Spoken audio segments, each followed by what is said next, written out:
So we'll take a closer look at our chair flips and our chair energies.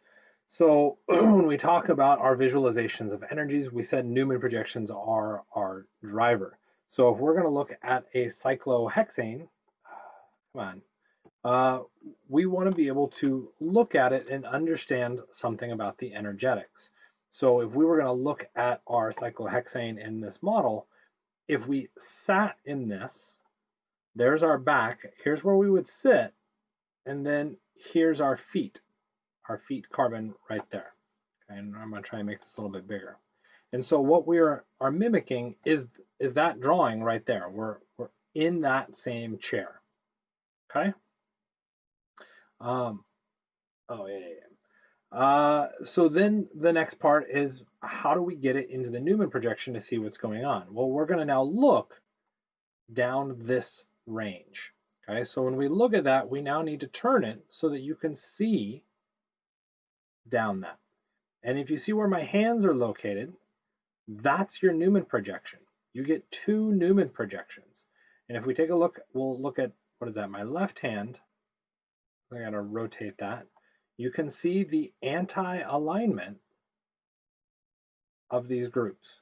And you'll also see the gauche alignment of the ring. Okay, and that gauche alignment may be a bad thing, so we might try and do something like a ring flip, and we'll look at that in a second and see what happens. Okay, but we've got that gauche alignment, but we're definitely in a staggered conformation. If we look to the other side, we have the same kind of thing, though for whatever reason my model isn't looking nice. There we go. We've got the same kind of staggered alignment of this, and we still see that gauche kind of pairing up. Right? And that's getting us the Newman projection that's all the way over there. Note the carbon in front is our feet. The carbon in back above would be our head. So if we were looking at that drawing, because I think I can pull this off with a pointer here. Come on, pens. We've got our feet here, which would represent our feet here. That is now our feet. The head is above the seat, okay? And that head being above would be here. That's that carbon, which translates to that carbon when we're looking at it from the side, okay? And that's our Newman projection. You'll note that I do have this red atom here, okay? And that's going to become a bit challenging to deal with because I don't have the drawings in the slideshow to represent this, which means I'm going to have to jump in and out because I want to be able to use the model kit to reference this. So first, we'll jump into the drawings to suggest where that is. Okay, so we look at it from the side.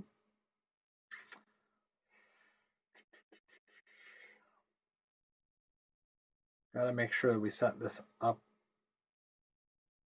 right and make sure we're not doing any weird mirror image things, because that directly overlays. I think we'll be okay. If we take a look at where that red atom is, okay, here's the head, here's the feet.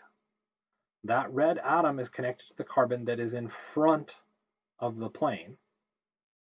Okay, I think I'm discussing this right, which would mean we could go through and say that that red atom on our Newman projection, come on, why won't you draw right, is right there. There's our red atom. So if we go and look at it from the side, okay, this part is in front, is now rotating towards the left, which means our red atom would be there. Okay, so it should be on the left side of our structure when we go through and do our rotation. Okay, so let's go back to our model kit on our live action to see what happens, because we're trying to look at it from here. So we rotate that towards your view. And that should be now on the left side of the drawing. So there we go, we've got it. Okay, hopefully that all makes sense. If we're looking at our chair flip, which is going to be the next kind of thing on our list, what does it mean to do a chair flip? And so I'll get people saying, well, a chair flip, it just means you flip the molecule. No, that's not a chair flip. Okay, ring flip, chair flips, they're all referencing the same kind of thing. And that thing is saying that your chair needs to change the direction in which it's facing. So again, if we sat in this chair, from the side, we're looking at our side view, we'd be facing that direction. When we turn it, okay, and we sat in this chair, trying to align with that camera, we'd be facing kind of, in this case, the camera, but coming out of the plane at you. Okay, so that carbon is your feet, and where I'm holding it is the head in back. So that's our head, and our red atom is on the left. So when I go through a chair flip, what I want to do is change the direction of the chair, not by flipping the molecule, but by doing sigma bond rotations. So what I'm going to do is take the feet of my chair, and I'm going to grab that, I'm going to pull that upwards. Okay. So in this case, when we look at it, you should notice some interesting features. That if we've done this right, you should notice that if we did a Newman projection, which is the configuration we're looking at, everything is eclipsed. This is a very high energy formation for our cyclohexane. If we turn it back to the side, you should notice that if we sat in this, we'd be kind of banana shaped. We'd be aimed with our feet and head both up, okay? Not particularly comfortable. Okay, or hammock shaped, if we could look at it. Okay, so we brought our feet up, so our feet are now a new head. Our old head, which was which is hard to see, it's back here. That old head now needs to become feet. So I'm going to do that by rotating that down. Okay, so that it's under. Usually it requires a little bit of a squish to get everything to align properly. And what we now have is our rotate there, our new Newman projection. Okay, and if we looked at it from the side again, we sat in this chair, there's our head kind of hiding behind that red atom, and there's the feet where I'm holding onto it. We're now facing the opposite direction, different from what's shown down there. Okay, why is this important for us? Well, the reason we're pointing this out is that if we take a look at that red atom, in this case, it's kind of aimed, I'm trying to get that Newman, there we go. It's kind of aimed sort of to the side. Yes, it's still aimed up, but it's kind of to the side. If we go through the chair flip again, back to where we started, little squeeze to get it aligned, where's that red atom aimed? Well, now it's aimed straight up and down, okay, kind of perpendicular to the plane of our ring. This would be the plane of our ring, the plane of the seat, okay? This position is known as axial. This position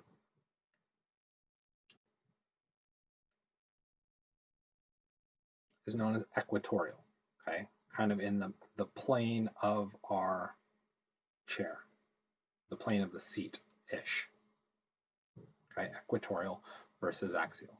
And deciding stability between these, well, this is what we attempted to go through and do in the previous video, but without the model kit, and that makes it a little bit more challenging. And even with the model kit, as I'm doing right now, I have doubts that this is visually useful, but I'm attempting it anyway. Okay, so we want to look at that red atom and look at how it interacts with the things around it. So we do have these gauche interactions with the hydrogen. So if we're going to count this out, again, I can't note this on the screen, okay? We have two gauche interactions with these hydrogens, okay, with those back hydrogens. Okay? If we were looking at our drawing, remember we said this was our red hydrogen? We're saying it is gauche, whoops, nope, because we did a chair flip, so it's not on there, so we can't reference that one actually. Okay, so we have these two gauche interactions with the hydrogens. You might say, well, what about this hydrogen?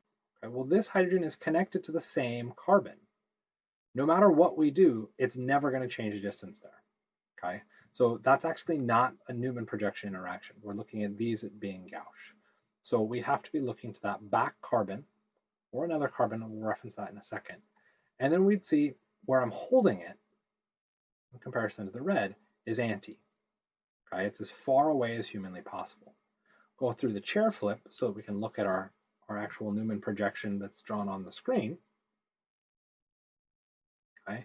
And if we again remember kind of our references, we said this carbon or that hydrogen was our red one, so there it is. And if we look at the interactions that it has, it would be gauche to this hydrogen and it would be gauche to the carbon of the ring. So if we go through and point those interactions out, so there's our red atom, okay? We need to be gauche, well, there's a gauche interaction to that hydrogen, and there's the Gauss interaction back to my hand, right? Okay, and it ends up being anti to the back hydrogen. Well, so the Gauss to hydrogen interactions are pretty non-changeable or non-mutable, but the Gauss to the ring becomes a big issue. Okay, so in this configuration where we have our red atom on that axial position, we're really close to the ring. Well, that's kind of stressful. So those two groups push away from each other. And as they push away from each other, what ends up happening? You end up going through a chair flip, placing that R group, okay, or that red atom, in the equatorial position. Okay?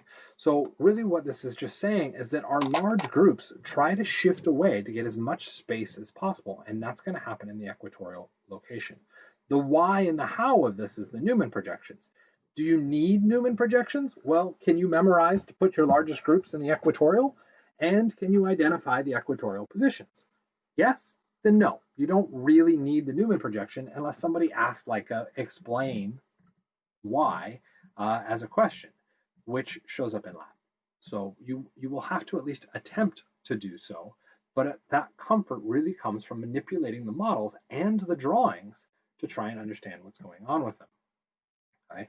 And bottom line, what we're trying to do is put our large groups into the equatorial position because they're sterically more open. There's more space. They're as far away from the ring as they can possibly get. The axial gets kind of crowded because it drops in next close to the ring. Okay? If we're going to go back to that axial position, I just want to kind of mention this. I would rather you just focus on that Gauss interaction because I think that's important to evaluate. There's another interaction that kind of gets in the way that we do have to watch out for the axial. It's known as the 1,3 diaxial. So if this carbon was located at position 1, right, and we counted out 1, 2, 3, and we look at the axial position on that, those two are both aimed upwards. That gets them very close to each other, and that creates a repulsion. That diaxial interaction is a bad interaction, and it wants to, again, spread our large groups out of that potential plane, which means our axial position is bad.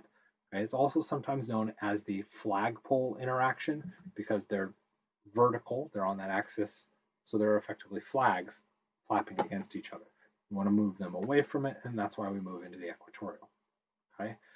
Hopefully this helps a little bit. For those of you in the lab, you've got the model kit activity that's going to help kind of push this. A lot of that's going to be done independent, or it's all going to be done independent, which makes it challenging. I would recommend you start working with that early on in the semester. So hopefully you're already mostly done with it so that you actually understand this right now. Okay. As we continue on, really what we're looking at is just examples on how we could go through and manipulate these. So we've got 4 example structures written out here. What we want to go through and do is just provide the lowest energy conformation. So if we just picked one of these, okay, let's pick the cis-1,2 dimethyl cyclohexane. We could start with the overhead view and draw in our methyls. Okay, we don't have to specify the CH3 because we can imply those carbons. To make them cis, they have to be on the same side, so I'm going to make them both wedged. So they're now both on the same side of that ring. The overhead view shows nothing about energy. So as soon as I see that energy statement, I need to be getting into a conformation that represents energy. I could go all the way to Newman projections, which is literally where this has to push. But because we learned from our Newman projections that the axial is less stable, I can now layer that information in on top of my chair conformations. Okay, so it can help me go through and do this interpretation. If we're going to go through and layer this out, 1, 2, 3, 4, 5, 6, notice I'm counting clockwise around this. I tend to pick, okay, one of these head or feet positions. For me, I'm going to pick the feet here, and I want to go through and put in that methyl. Note the methyl I drew here was up, so I'm going to go ahead and also draw it up. Note in this case, I'm matching the equatorial alignment. Okay? It could be difficult to see that, so what I might do is specify the axial. And as we saw in the previous video, our axials are straight up and down. The equatorials are parallel to that second bond away, right? Or roughly parallel to them. And that helps me to label that position out. Okay? If we move to the next position, 2, remember I counted clockwise. I'm looking at this from an angle. My clockwise is going to be going here. That's going to be my position 2. Okay? I want my methyl to be equatorial, so I'll go ahead and draw it in parallel to the second bond away, and there's my equatorial. Okay? And what I just fell into was probably one of the most common traps when it comes to answering this kind of question. Okay? Yes, this is a low energy conformation. In fact, it's a very low energy conformation, but not for the cis 1,2 dimethyl. Okay, the first equatorial I drew was up. The second equatorial I drew was down. Right? I can't really tell it's down. Draw on the axial. The axial is very clearly aimed up, which means the equatorial is down. What we drew was the lowest energy conformation for the trans. What does that mean? That means I need to fix this. I need that carbon, that methyl, to be aimed up, okay, so that I get the cis conformation.